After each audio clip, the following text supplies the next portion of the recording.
Selamat pagi, nama saya Indriana Maraputri dengan NIM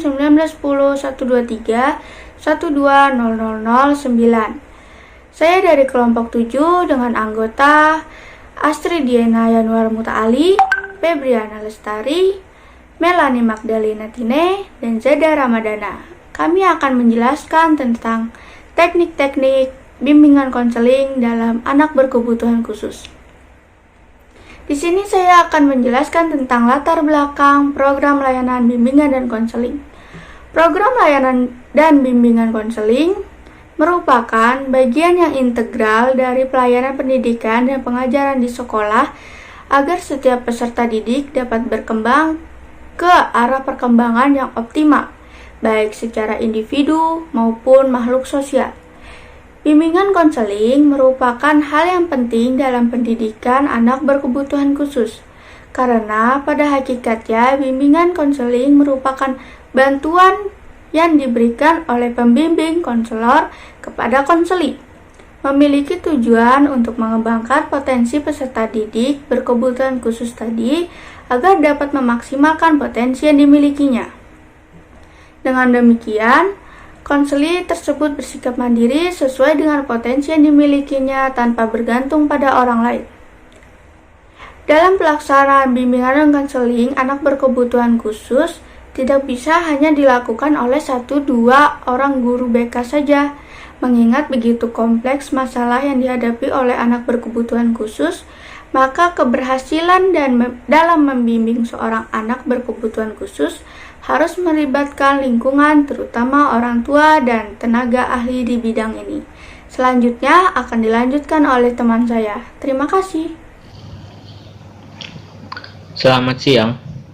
Kali ini saya akan melanjutkan presentasi oleh teman saya, yaitu apa pengertian dari anak berkebutuhan khusus. Anak berkebutuhan khusus memiliki kelainan atau penyimpangan pada anak normal umumnya, yaitu seperti kelainan fisik dan mental. Contohnya seperti gifted, rapid learner, tunanetra, tunadaksa. Menurut WHO, ada beberapa istilah dari ABK ini, seperti impairment, disability, dan handicap.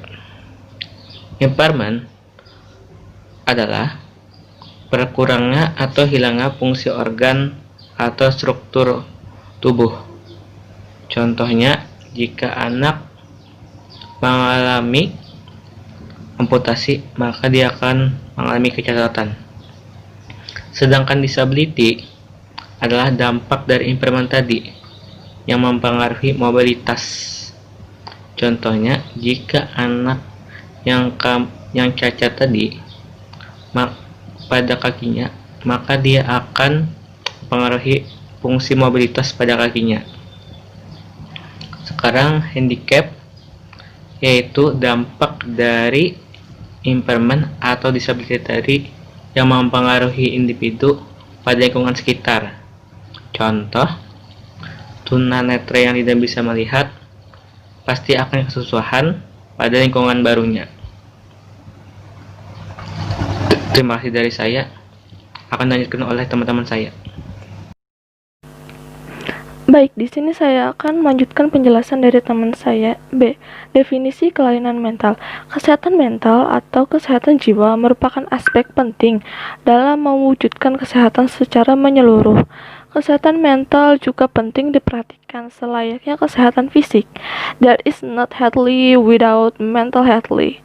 Sebagai definisi sehat yang dikemukakan oleh WHO, bahwa healthy state of complete physical, mental, and social well-being, and not merely the absence of disease of infinity. Kesehatan mental merupakan komponen mendasar dari definisi kesehatan. Kesehatan mental yang baik memungkinkan orang untuk menyadari potensi mereka, mengatasi tekanan kehidupan yang normal, bekerja secara produktif, dan berkontribusi pada komunitas mereka. Oleh karena itu, adanya gangguan kesehatan mental tidak bisa kita remehkan. Baik, sekian dari saya, akan dilanjutkan oleh teman saya. Baik, di sini saya akan melanjutkan presentasi dari teman saya. Di sini saya akan membahas tentang prinsip pendidikan anak berkebutuhan khusus. Yang pertama ada prinsip kasih sayang. Jadi di sini orang tua berupaya tidak memanjakan anak, tidak bersikap acuh terhadap kebutuhannya dan memberikan tugas yang sesuai dengan kemampuan anak. Yang kedua ada prinsip layanan individual. Jadi di sini mendidik anak berkelainan perlu mendapat porsi yang lebih besar. Maka dari itu diupayakan jumlah siswa yang dilayani guru tidak lebih dari 4-6 orang setiap kelasnya. Pengaturan kurikulum dan jadwal pelajaran pun harus fleksibel. Yang ketiga ada prinsip kesiapan. Jadi khusus kesiapan anak untuk mendapatkan pelajaran yang akan diajarkan seperti pengetahuan, prasyarat, mental, dan fisik yang diperlukan untuk menunjang pelajaran berikutnya. Yang keempat ada prinsip keperagaan. Jadi alat peraga yang digunakan sebagai media sebaiknya menggunakan benda atau situasi aslinya. Yang kelima ada prinsip motivasi. Jadi prinsip ini lebih menitik beratkan pada cara mengajar dan pemberian evaluasi yang disesuaikan dengan kondisi anak. Kemudian yang keenam ada prinsip belajar dan bekerja kelompok. Jadi penekanan pada prinsip ini sebagai anggota masyarakat dapat bergaul dengan masyarakat lainnya. Jadi tanpa harus merasa minder dengan orang normal. Yang ketujuh ada prinsip keterampilan. Jadi dapat dijadikan sebagai bekal dalam kehidupannya kelak, misalnya membuat kerajinan dan lain-lain. Yang kedelapan ada prinsip penanaman dan penyempurnaan sikap. Jadi secara fisik dan psikis, sikap anak berkelainan memang kurang baik sehingga perlu diupayakan agar mereka mempunyai sikap yang baik sehingga tidak menjadi perhatian orang lain. Kemudian akan dilanjutkan oleh teman saya. Baiklah, di sini saya akan menyebutkan apa saja teknik konseling. Yang pertama yaitu melayani atau attending. Yang kedua itu empati, yang ketiga refleksi, yang keempat itu eksplorasi, yang kelima itu menangkap pesan utama atau paraphrasing, yang keenam itu bertanya tertutup atau close question, yang ketujuh itu dorongan minimal atau minimal encouragement, yang kedelapan itu interpretasi, yang kesembilan itu directing atau mengarahkan, dan yang terakhir itu ada menyimpulkan sementara atau summarizing. Nah, di sini saya juga akan membacakan kesimpulan dari semua penjelasan dari teman-teman saya itu. Bimbingan konseling merupakan hal yang penting dalam pendidikan anak berkebutuhan khusus atau ABK. Karena pada hakikatnya bimbingan konseling itu merupakan bantuan yang diberikan oleh pembimbing kepada konselor, kepada pembimbing konseli ABK. Memiliki tujuan untuk mengembangkan potensi peserta didik berkebutuhan khusus tadi agar memaksimalkan potensi yang dimilikinya. Dengan demikian, bimbingan konseli tersebut bersikap mandiri sesuai dengan potensinya tanpa bergantung pada siapapun. Dalam pelaksanaan bimbingan konseling, anak berkebutuhan khusus tidak bisa hanya dilakukan oleh 1 atau 2 orang guru BK saja.